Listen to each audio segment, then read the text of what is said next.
bài song cam lên nó cam mắt để đi đó này đến chữ ngon này mà là chữ cam hồng cái tiệm bán chữ ngon nào này ngon này để bên đang khuyến ngon nào trong đó này để bên đang khuyếnไปขึ้นมากเลยขี่รถขึ้นมากเลยเขาบอกขาเดือนพี่น้องเขาเมื่อตัวเหนือเจตีเหนือกองมูบุญนะครับเนาะเดี๋ยวแรกเอาขามัดตัวจะมันนะครับเนาะตรงนั้นเลยเจตีกองมูนะที่เป็นหลุมไว้นะครับเนาะมันที่เป็นเบี้ยนะที่เป็นคำนะมาเลยมาด้วยจำกันนี่มันเลยนะครับก็มันแต่เป็นยากๆนะครับ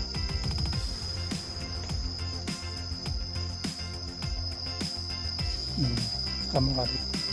เขาไม่ถ่ายวันนั้นได้ไหมก็ไม่รู้ว่าพันนัก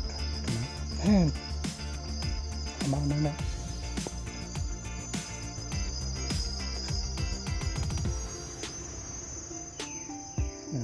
อันนั้นเนาะต้องให้เอาเลยนะครับที่มันคำนะครับมันว่ามันรักคำเพื่อนคำวัดที่เจ้า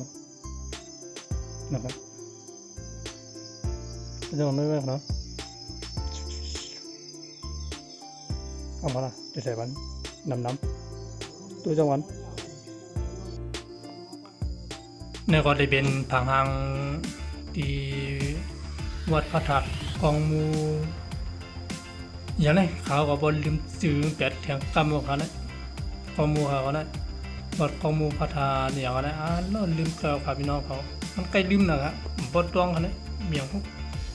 นะครับเนี่ยก็ได้เป็นตั้งในเขาเนาะตั้งในก็ได้เหมือนในนะครับเนาะ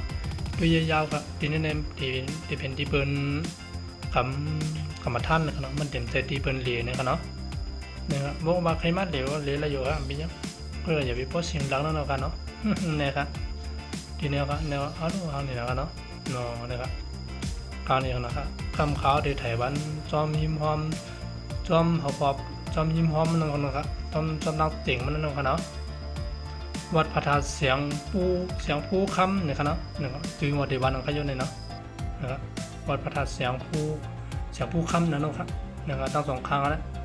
คำขาวได้ไปกายด้วยจำนะครับเนาะไปด้วยจำอ่อนพี่น้องเขาด้วยจำนะครับเนาะด้วยยาวๆครับบอกให้หันน้ำนะบอกด้วยยาวได้หันน้ำกันแล้วคำขาวเดี๋ยวคุณไถเดี๋ยวเงาต่อไปเนี่ยครับนั่นนะครับพี่น้องครับเอามาด้วยจำครับนั่นครับน้ำมันก็จะเป็นสลานะครับเนาะสลาแล้วนะครับเป็นป่าเถินที่บนคำสินคำถ้ำนะครับพี่น้องเขานะครับคำแนวคำมาเต่งเงาขึ้นก่อนนะครับนะครับเนี่ยเนาะเลยเอาขาขึ้นมือจ้องคะแนนข้ามมาเนาะขึ้นมาครับเอาขาเด็กเขาด้วยน้ำในแดงข้ามมาเนาะเหมือนกันเนี่ยเขาขาไทยพี่น้องเขาวอบนะครับเนี่ยเอาขาไทยที่ไปกับให้พ่อครับนะครับเนาะนะครับ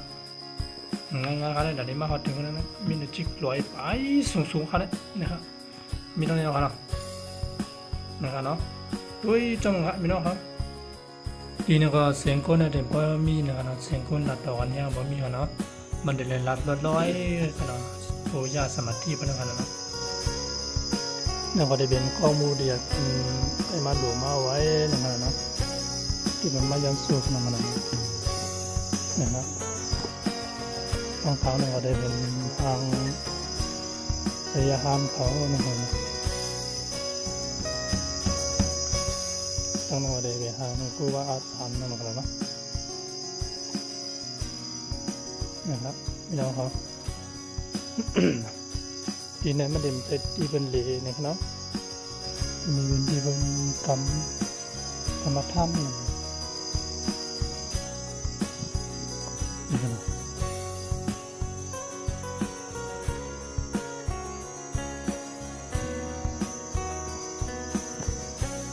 นะครับเป็นจำกัน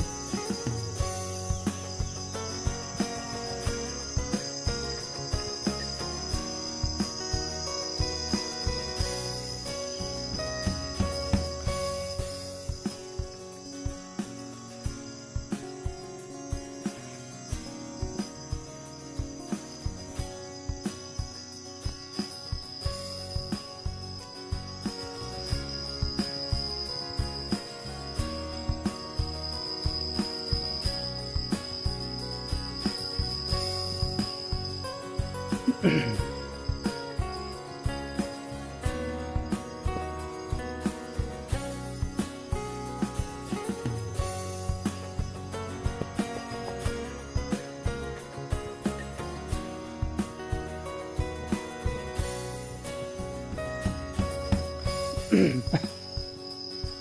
จะเป็นต้นไม้อย่างนั้น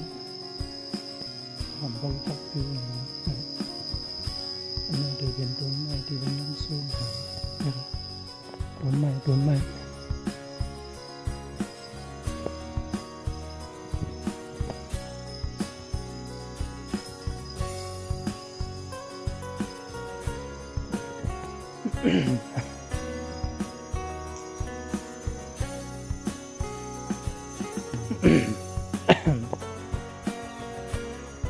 อันนี้นะมันจะเป็น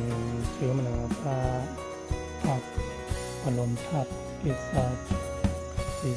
ธาตุอย่างนั้น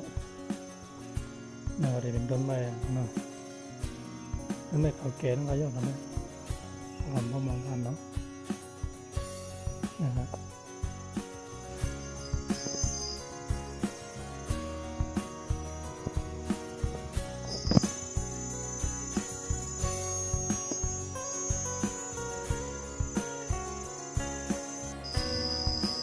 สังเกตทุกอันใบแท้นะครับเนาะที่คุณดูด้วยลายนะครับนะครับมันก็เยอะอะมันก็ยังมันก็ว่ามันไหนไป